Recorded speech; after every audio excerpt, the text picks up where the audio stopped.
Hello and thanks for joining us on Nationwide today. I am Zenret Dingmun. Now we're beginning from the judiciary, whereas the third arm of government offers a platform for anyone having disputes over a litigating matter to obtain judicial remedy. But judiciary analysts observe that the duty of implementing judicial pronouncements lie within the ambit of court registrars. Hence, the Chief Justice of Nigeria is seeking visible improvement in their performance. The report. Eniola Akonbi is a judicial officer, the Chief Registrar of the Supreme Court of Nigeria. His schedule of duties include handling, supervising administrative court functions and overseeing the registry. Working under judges and justices, court registrars like him oversee court documentation. The efficiency of the work could significantly affect court operations. Judicial excellence must be matched by administrative efficiency. Without professional, integrity-driven, and technology-enabled court administration, the promise for justice cannot be fulfilled. At a retreat for chief registrars of courts across the country, Chief Justice of Nigeria outlined readiness to modernize their operations with innovative ICT tools. Each and every one of you in your various courts can think of innovative ways to make your job more effective and more efficient. What was sufficient knowledge 5 years ago is inadequate today. I urge each of you to embrace continuous learning. I recommend very seriously that a survey should be conducted to get very accurate feedback from the people we serve. What do they want us to do? The court registrars are hopeful that by adapting use of automation necessary for efficient justice dispensation, modernization of the judicial arm will be on course. And to ease hardship experienced by motorists, the federal government has inaugurated 2 completed road projects under the Emergency Intervention Scheme in Zamfara State. Usman Zubairu reports that Senior Special Assistant to the President on Community Engagement Northwest, Abdullahi Tankoyakase, who inaugurated the roads, urged the contractor handling the dualization of the Section 111 Gusau Talata Marafa Sokoto Road dual carriageway to ensure timely completion of the project. The 2 road projects inaugurated are the 600 kilometers access road linking newly commissioned Forest Secretariat Complex and repaired Gusau Gedandao Road in Zamfara State. The roads are part of the 260 emergency intervention routes identified nationwide, expected to ease traffic flow and enhance connectivity. Work on the dualization of Section 3 dual carriageway from Zaria, Funtua to Gusau have reached 52%, while Gusau Talate Mafara to Sokoto Road, the contractor said it's just 14% stage of completion. The project consists use of steel reinforcement, citing insecurity and traffic management among the major constraints. Over 23 road projects going on in Northwest alone. That's to tell you, Mr. President is so concerned about Northwest.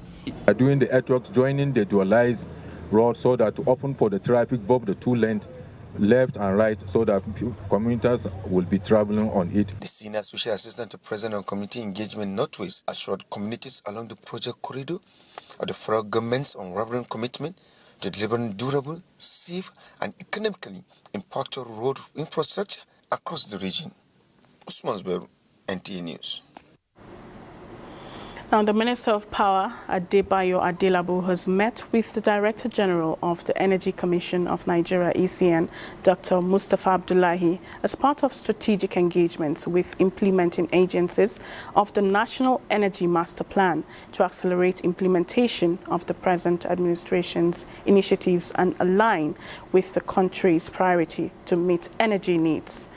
The meeting focuses on strengthening institutional collaboration, harmonizing energy policies and regulatory frameworks, as well as aligning national renewable energy priorities.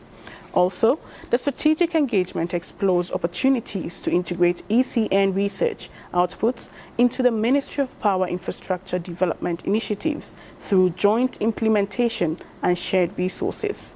The Power Minister says it is necessary for relevant agencies, particularly Energy Commission of Nigeria and Rural Electrification Agency, to work in synergy to achieve the overall objective of energy sufficiency in the country. ECN is currently implementing the Renewed Hope Solarization Program, the National Energy Master Plan, and the National Energy Policy, which the DG of the Commission emphasizes the need for interagency collaboration to advance Nigeria's energy sector for improved supply. Now, the National Assembly Service Commission has confirmed the appointment of Emmanuel Odo as clerk to the Senate.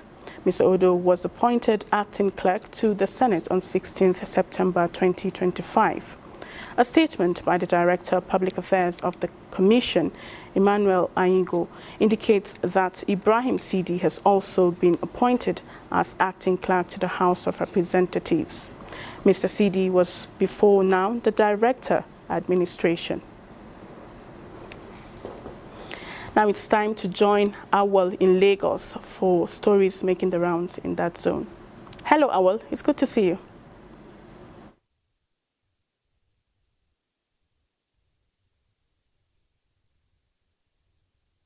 Thank you, Zinret, and welcome to Lagos. Lagos State Governor Babajide Sanwo-Olu has justified the demolition of structures in the Makoko waterfront, describing the action as being in the collective interest of residents and the state. The governor made the remarks while responding to public criticism and pushback following the demolition exercise. Joy Ken Abakwe reports.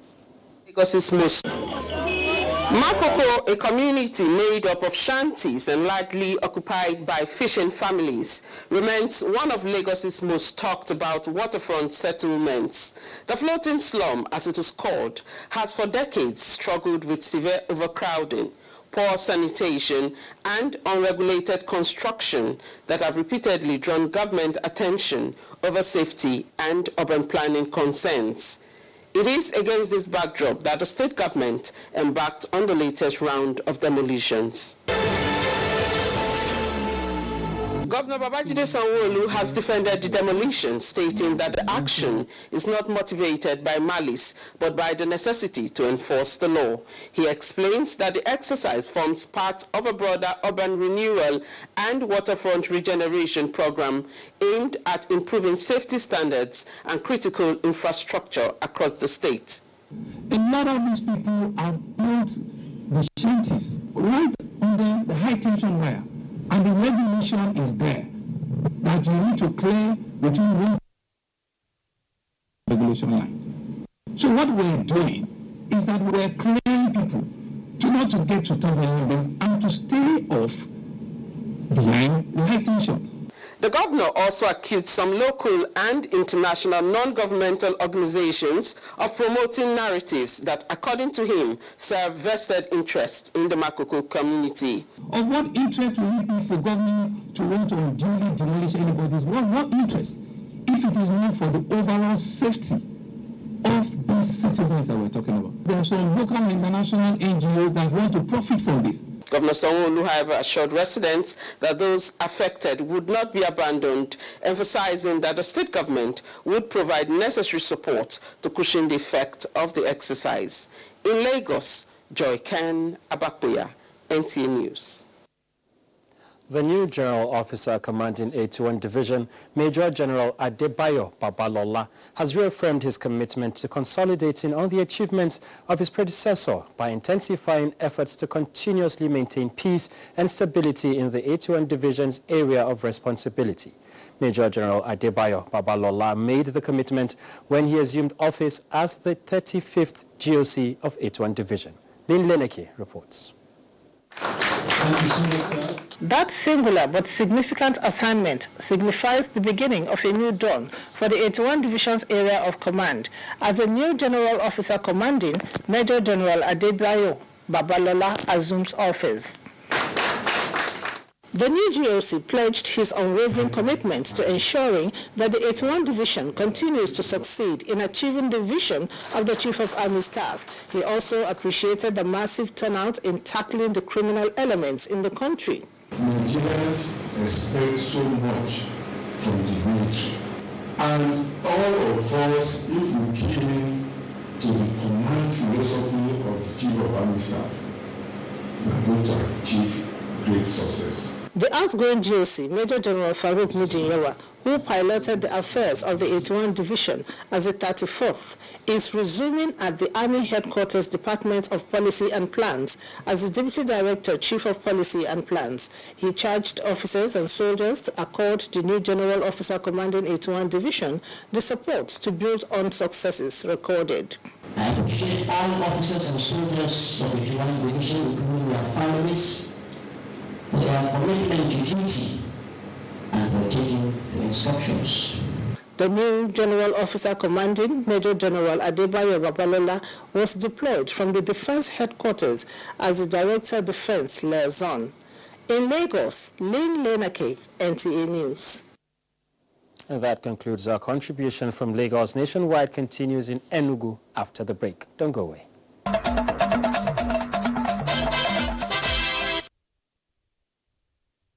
And we join Enugu as promised later on in the bulletin. Now, Sokoto State Government has constituted a scrap dealing monitoring committee to regulate the activities of scrap dealers, scavengers, and auto recyclers across the state. The initiative, which introduces routine inspections, mandatory licensing, and annual registration of scrap-related businesses, is to curb illegal scavenging, among other benefits.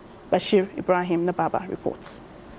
Scrap dealing plays a critical role in the informal economy while it supports livelihoods and environmental sustainability. Weak regulation, however, poses security and environmental risk, making effective oversight essential. To sanitize the business, Sokoto State Government constituted a scrap dealing monitoring committee chaired by Senator Saliu Bakwai Sabambruni, with members drawn from various ministries. The committee is mandated to regulate and monitor activities of scrap dealers, scavengers, and auto recyclers across the state through routine inspections of scrap markets, shops, and recycling centers. Facilitate regular dialogue and information sharing between registered scrap dealers, scavengers, and auto recyclers with government or its agencies.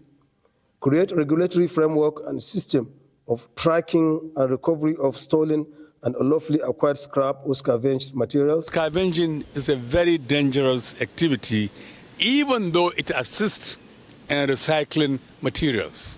Officials of scrap dealers unions in Sokoto State told NTA News crew that they already maintain strong collaboration with the state government to sanitize their operations. We are going to ensure the committee that whatever cooperation needed, we are going to give them our maximum cooperation. The introduction of the mandatory licensing and annual registration for scrap-related businesses the Sokoto State government maintains are intended to enhance public safety, protect the environment, and promote standards. From Sokoto, Bashir Ibrahim Nababa. And joining us live is Usman Muhammad Binji to speak on the implications of this policy, the challenges of enforcement, and the way forward for a cleaner and safer Sokoto State. It's over to you, Usman. Tell us more. Welcome to Sokoto, the city of the Caliphate. Of course, it was just 2 weeks ago that Sokoto State government set up a committee with a view to monitoring and regulate the activities of scrap dealing and scavenging. Of course, scrap dealing and scavenging is one of the source of livelihoods to many families in Sokoto State. But it is characterized by a lot of illegalities, especially theft. And it also exposes younger children to a lot of health hazard. This informs the decision of Sokoto State government to set up a committee ably to be headed by Assistant Administrator Senator Salihu Bakwai. Their mandate is to ensure that everything is being regulated, especially to ensure that environment is well protected and for the public safety. As at now, the committee has already swung into action. And among other things, they are also expected to develop a legal framework that will ensure that the set goals is achieved. Many people are complaining about the activities of scavengers, how it is affecting them, and that is why experts are of the opinion that the oversight to be carried out by the committee will help or go a long way to boost or maximize the economic benefit of scrap dealing business. So far, what have the committee done? You said they've swung into action immediately. So what have they been able to achieve so far?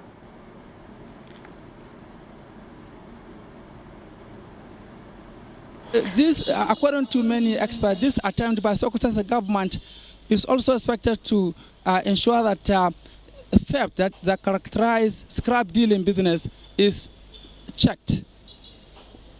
What matters now, or what many people of Sokoto are waiting for, is what will be the outcome of the action taken by Sokoto's government, which is expected to be copied by many state governments across the federation in the interest of regulation of scrap dealing business. Okay, thank you very much, Usman, for that update. Thank you. Have been confirmed dead in Buruku local government area of Benue State late Monday night as a wooden boat conveying students and other passengers capsized in the Buruku River. Eyewitness accounts indicate that the vessel, reportedly carrying more than 45 passengers, began to take in water before sinking. Rescue efforts led to the recovery of 35 survivors, while several others remained unaccounted for as search and rescue operations continue. Witnesses attributed the accident to overloading, noting that the combined weight of passengers and vehicles overwhelmed the wooden boat. Reacting to the development, the Benue State Commissioner for Marine and Blue Economy, Mr. Dennis Yangigba, expressed deep sorrow over the loss of lives, describing the incident as a painful reminder of the dangers associated with unregulated river transportation. He assured that the state government would take decisive steps to prevent recurrence, including intensified enforcement of safety standards on waterways, stricter penalties for overloading, routine inspection of boats and jetties, and sustained public sensitization on water transport safety. And now to education. The National Senior Secondary Education Commission, NSEC, is strengthening collaboration with financial institutions to drive sustainable development in senior secondary education across Nigeria. Now, the initiative is aimed at leveraging corporate social responsibility efforts to address critical gaps in public senior secondary schools, including infrastructure deficits, teacher capacity development, access to digital learning tools, and student empowerment programs. Christiana Konde's report is here presented. Emphasizing the critical role of financial sectors in complementing government efforts to enhance access to quality education, the Executive Secretary, National Senior Secondary Education Commission, Dr. Yela Ajayi, notes that senior secondary education remains a pivotal stage in national development, serving as a bridge between basic education and tertiary or vocational pathways. And as such, targeted CSR investments by financial institutions can significantly improve learning outcomes, reduce dropout rates, and equip students with skills relevant to the modern economy. We have to make education more effective, more relevant, more inclusive, and aligned with the modern trends of doing business in this country. On their part, representatives of the financial institutions reaffirmed their commitment to education and expressed readiness to explore new areas of collaboration with the Commission. The leaders of tomorrow are the people that you shape. We are going to stand by what has been our idea and ensure that senior education is given a very, very important focus going forward. We believe the youth, especially at this level, hold the ace in terms of future development of the country. We know the expectations. We assure you of our willingness to partner with you. This collaboration marks a step towards strengthening public-private partnerships in the education sector, as the Commission continues to make meaningful decisions in the interest of senior secondary schools nationwide.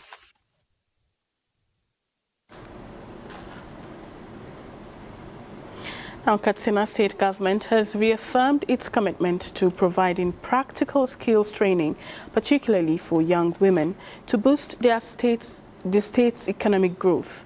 Governor Diko Umar Radda gave the assurance at the graduation ceremony of 1,000 young women trained and empowered with startup materials to establish self-sustaining businesses. Awal Haliru reports. The trainees, drawn from 9 local government areas across the 3 senatorial districts of the state, underwent intensive training in various skills, including shoemaking, computer services, and tailoring, among others. Governor Dukorada emphasized his administration's commitment to inclusivity and shared prosperity, assuring that no segment of the population would be left behind in the state's economic development drive. Our vision is very clear. No child, especially the girl child, should be denied education, skills, and opportunity due to circumstances or background. Empowering girls is not just a social responsibility, it's a strategic investment for sustainable development. This generous gesture once again demonstrates their commitment to ensuring that empowerment does not end with training alone, but is supported with necessary tools to translate skills into productivity and income.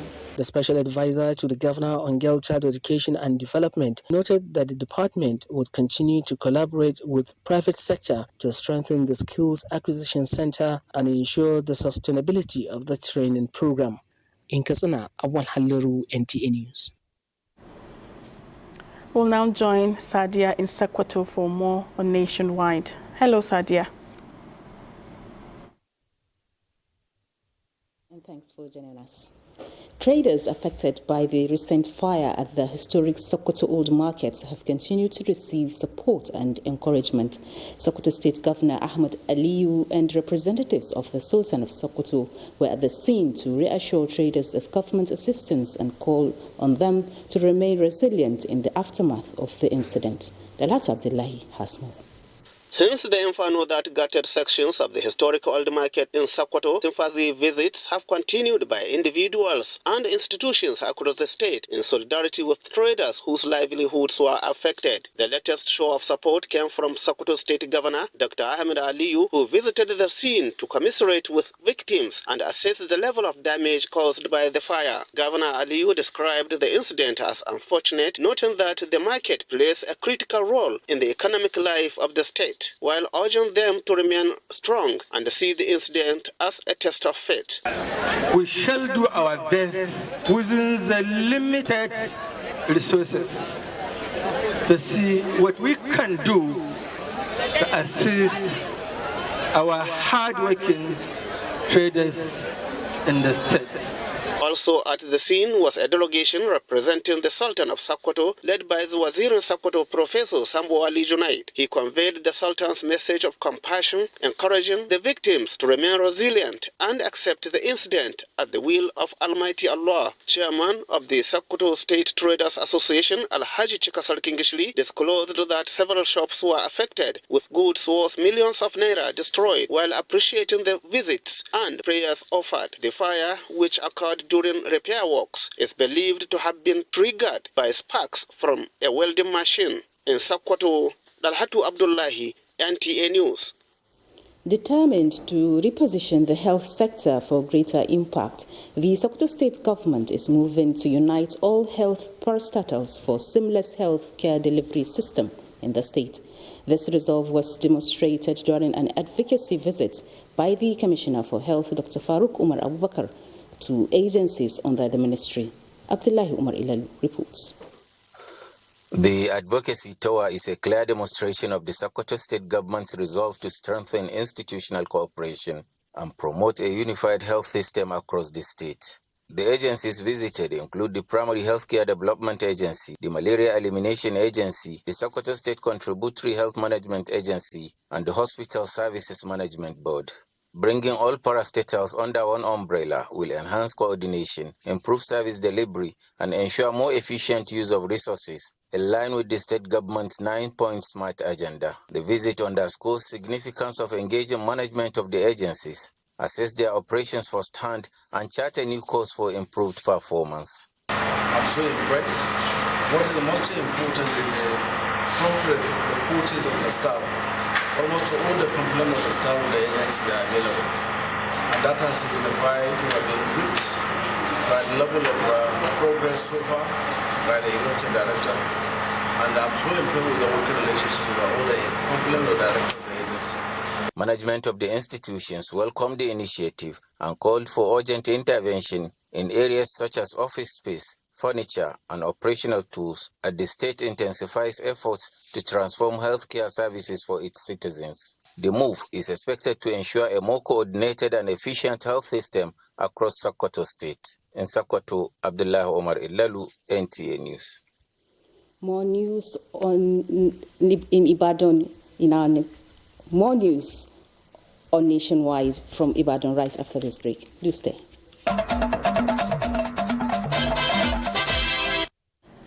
Thanks for staying tuned, and we continue here in Abuja. Caregiving is often seen as an act of love, quietly carried out by professionals and non-professionals alike.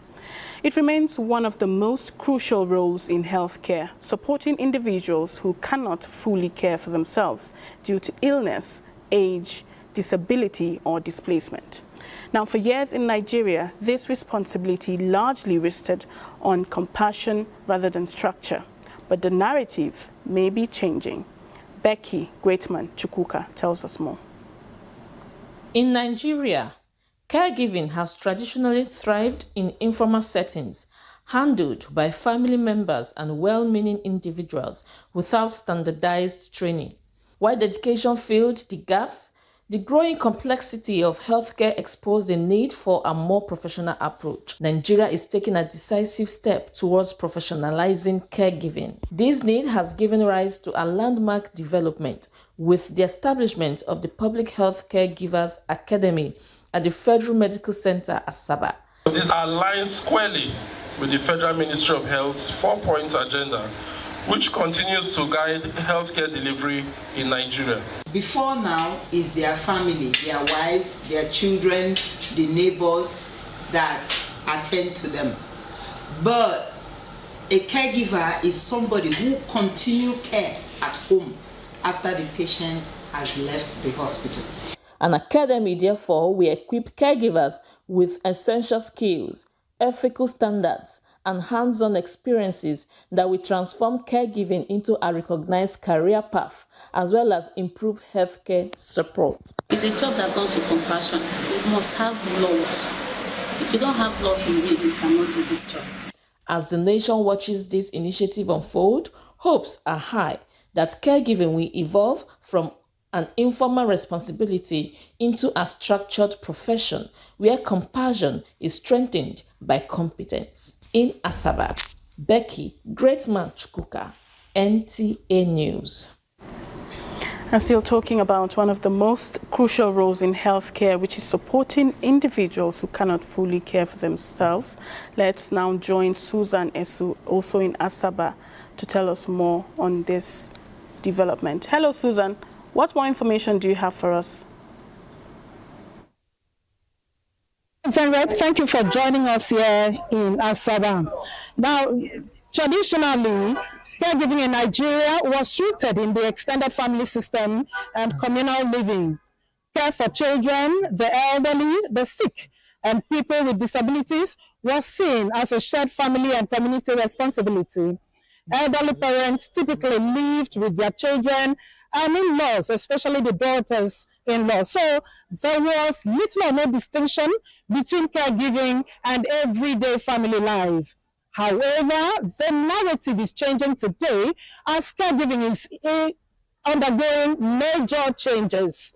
Urbanization, migration, smaller family sizes, and economic pressures have weakened the traditional extended family support system. As more women participate in formal employment, informal caregiving has become harder to sustain. This, of course, has led to growing demand for paid caregivers. As caregiving becomes one of the most lucrative jobs in and outside the shores of Nigeria, there is need to upscale it to a more regulated aspect of the health sector. To this end, a caregiving academy has been established in Asaba Delta State. It is the first of its kind to give caregiving that professional approach. The Public Health Caregivers Academy, established in the Federal Medical Center Asaba, has produced graduates already who are professionally certified to work in this aspect of public health. One of the graduates of the academy is here to tell us how the academy has benefited her and, of course, her plans for the future. Can you tell us how this academy has impacted on your life and what you hope for, what you're looking out for the future? Good evening, everybody. And first and foremost, it's a 6 months intensive knowledge impact program, power packed program. It has changed a lot of myths I had in my head anyway. So many myths have been demystified, and I understand better that being a caregiver is much more. We are not doctors, we are not nurses. Our job is continuity of care. Where the hospital stops, that's where our job starts, and we take it till the person is healed completely. We can care for children, we can care for adults, we can care for elderly persons, we can care for sick persons. Children on spectrum, they are in our care. So I would rather suggest that people buy the business aspect of building hospices all around the nation, because now we have capable hands, certified hands that can take care of your elderly person so that you can go about your business. Then as for what I would want to do with the knowledge gain, I would first of all love to be an instructor, to be part of those that will impact more persons, to gain more knowledge, because a lot of people feel that nannies are caregivers. Nannies are not caregivers. We are trained. We know our limits. We know our boundaries. We know our specifications. All right. So that's it. Thank you, Kanabi. From all we have heard from the beneficiary, we all know that caregiving is now taking a different dimension as more people in Nigeria are getting professionally certified. Yeah. Thank you, Susan, for that update on this beautiful initiative. Now we'll now join Kemi in our Ibadan Network Center for more reports on Nationwide. Hello, Kemi. And welcome to Ibadan. Ahead of the 2026 Osun State governorship election, the Independent National Electoral Commission, INEC in Osun State, has met with stakeholders to fine-tune strategies for a peaceful, credible and hitch-free polls. The meeting brought together security agencies, political parties and other critical actors involved in the electoral process. Femi Afariogun tells us more. The governorship election in Osun State is scheduled to hold on Saturday, 8th of August 2026. This is why INEC in the state is engaging stakeholders to ensure a fair and hitch-free election.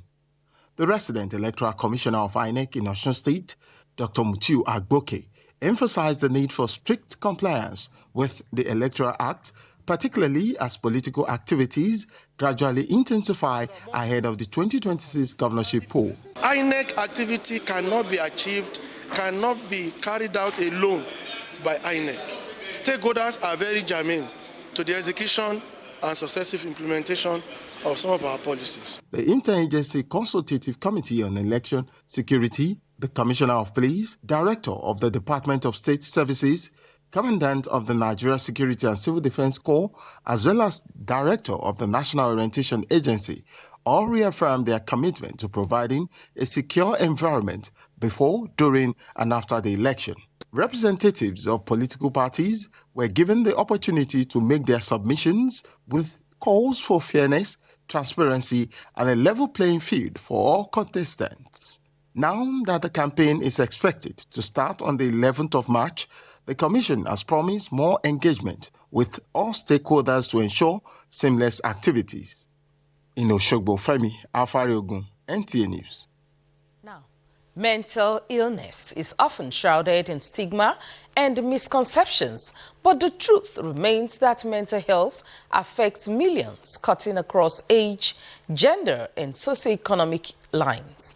Ahmed Fulani, who examines the causes, implication, and solution to mental health, reports that the prevalence rate in Oyo State is becoming alarming.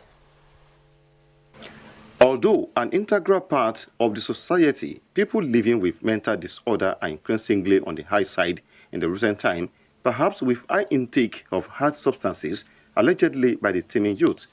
Further findings indicate that depression affects 5.2% of the population, with higher rate among women and adolescents.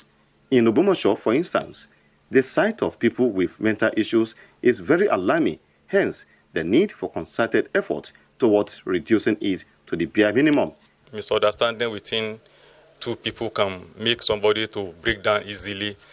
And we have hormonal disorder, even falling from a height can be another cause of mental disorder. Lack of political will by government and negligence, it says, are contributing factors to the increase of the menace. If that fear can be on an individual from the government, I don't see anybody that is bold enough to be even selling such substances. All those yahoos, the government should cop them. Then, we ourselves, we should know what to do to earn money. Increase in awareness, improve access to mental health, community-based initiative, youth-focused programs, and policy implementation, experts say, are necessary tools in addressing the rising case of mental conditions in Nigeria. In Obumasho, Ahmed Fulani, NTA News. And that's our contribution from Ibadan. It's back to Zenret in Abuja for more on Nationwide. Thank you, Kemi.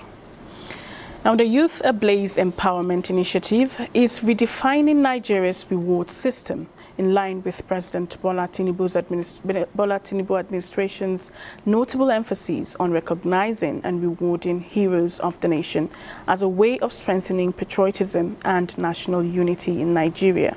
Defense correspondent Olajide Bello reports that this was at a press briefing in Abuja. Just as the last wreath was laid at the National Arcade to lay to rest the 2026 Armed Forces Celebration and Remembrance Day, and waiting for another 365 days, the Youth Ablaze Empowerment Initiative is taking up the advocacy from where the Ministry of Defense stopped, with a view to better the lots of veterans, their families, and those who paid the supreme price. A ray of hope beckoning with welfare and empowerment at the center stage. Remembrance must translate into opportunity. Honor must lead to empowerment. Gratitude must create impact. That belief gave birth to hero for heroes. For those who still want to toe the academic line, hope has been restored.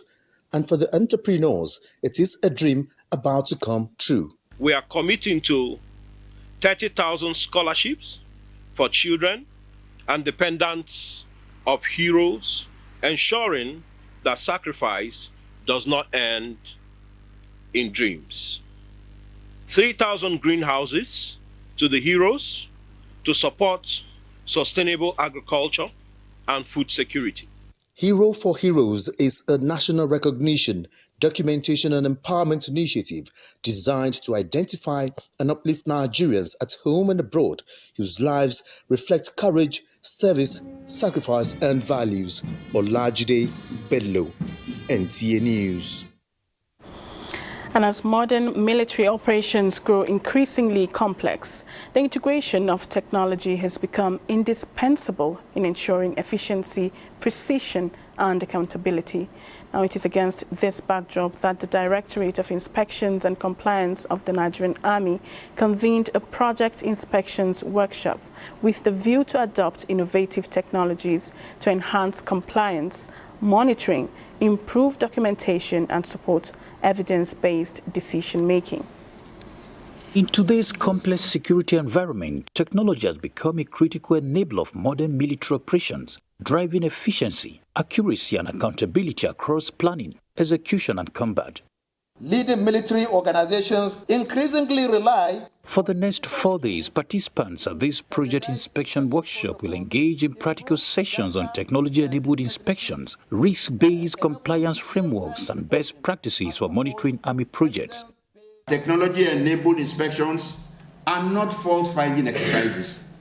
Rather, they are instruments for performance enhancement, standardization, and institutional learning. To this end, we must begin to interrogate how digital inspection platforms, real-time reporting systems, data analytics, and standardized compliance dashboards could be harnessed for improving transparency, accuracy, responsiveness, and decision-making across the service.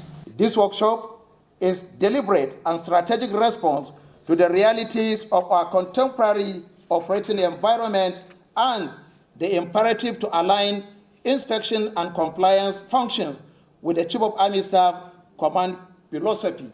This workshop, therefore, reflects the Directorate's deliberate shift towards modern technology-enabled inspection systems. They are expected to upgrade knowledge on surveillance and logistics to project management, as well as compliance using digital tools to enhance operational effectiveness. And in a renewed show of commitment to protecting the nation and strengthening unity within its ranks, the Nigerian Army has hosted a colorful joint West African social activities WASA celebration for Depot Nigerian Army Osogbo and Engineer Construction Command Ede in Osun State. Correspondent Femi Afariogun reports that the rich cultures of Nigeria were displayed by the soldiers. Camaraderie filled the air as Depot Nigerian Army Osogbo and the Engineer Construction Command Ede marked the end of the 2025 training year with the West Africa Social Activities WASA. After months of demanding training and operations, officers, soldiers, their families, and host communities came together to unwind and celebrate shared bonds in a relaxed atmosphere.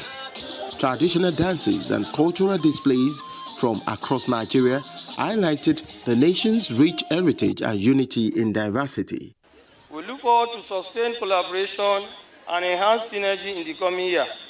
In the year 2026 training cycle, we shall consolidate on the gains of the previous year, with training activities focused on achieving greater efficiency in the development and deployment of personnel. That is why Nigerian Army and the military in general remain the main pillar that is holding our dear country together. Outstanding personnel were recognized while teamwork took center stage in a tug-of-war contest won by the Nigeria Police.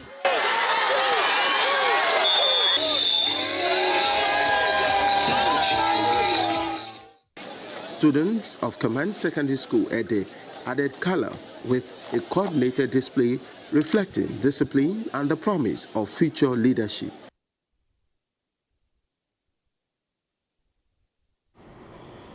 Now, more details have emerged on the building collapse in the cathedral area of Akure, Ondo State, as eyewitness accounts raise concerns on standards and regulatory oversight at the construction site.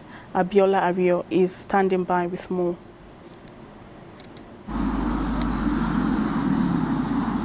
From what eyewitnesses here are saying, construction on this building started about 2 months ago and had reportedly experienced setbacks on several occasions. An eyewitness who does not want to appear on camera told us that there was little or no proper monitoring by relevant authorities and alleged that some of the materials used were believed to be below standard. At the time of the collapse, the building had reached the decking level and was said to be occupied by about 7 workers. Thankfully, no lives were lost. However, residents in this area are now calling on the state government to take firm action to ensure this kind of incident does not happen again. As of now, the 7 injured workers are receiving treatment in hospital, while the Ondo State government has sealed up the building and commenced investigation. Thank you, Abiola. And up next is Sports Update with Gift George as our guide. In handball, Nigeria's senior men's handball team, the Golden Arrows, began their campaign at the African Men's Handball Nations Cup in Kigali, Rwanda, on a winning note Wednesday afternoon. The Nigerian team, coached by Rafiu Salami, got an impressive 25-23 victory over their Algerian counterparts. The Golden Arrows, made up of foreign and local-based players, shocked the Algerians, who are ranked second in Africa, in its first match in Group A. Nigeria is featured in the Africa Men's Handball Nations Cup 15 times, with its best performance, which was a 4th-place finish in 1988 in South Africa. In football, Nigeria's representative in the CAF Champions League, Rivers United, have arrived Zambia for its crucial encounter against Power Dynamos of Zambia. Rivers United will face Zambian champions Power Dynamos at the Ndola Levy Mwanrasa Stadium on Saturday, January 24, 2026. The crucial Group A fixture is set for 2 o'clock in the afternoon Nigerian time. The Nigerian side will be aiming to secure a positive result on the road as they continue their campaign in Africa's Premier Club competition, with the outcome of the encounter expected to play a significant role in the shaping of the group. In boxing, ahead of the Commonwealth Games in Glasgow, Scotland, the Nigerian Boxing Federation says it will conduct an open national trials to select the best boxers that will represent the country at the Games. The screening exercise will feature both local and foreign-based boxers. According to the Federation, the boxing trials, which is expected to be transparent, will give all the boxers equal opportunity to be selected to represent the country at the Games. So they're going to be coming to Nigeria to mix with their fellow local boxers, local counterparts who will be training very, very hard, preparing seriously to make sure they raise the flag or they make Nigeria part in the upcoming game. And we're going to make sure it's going to be a free and fair selection process to the trial. The 23rd edition of the Commonwealth Games is scheduled for July 23rd to August 2nd, 2026. With Sports Update, Gift George, NTA News. And that's it on Nationwide today. Thanks for watching. I'm Zenret Dingmon.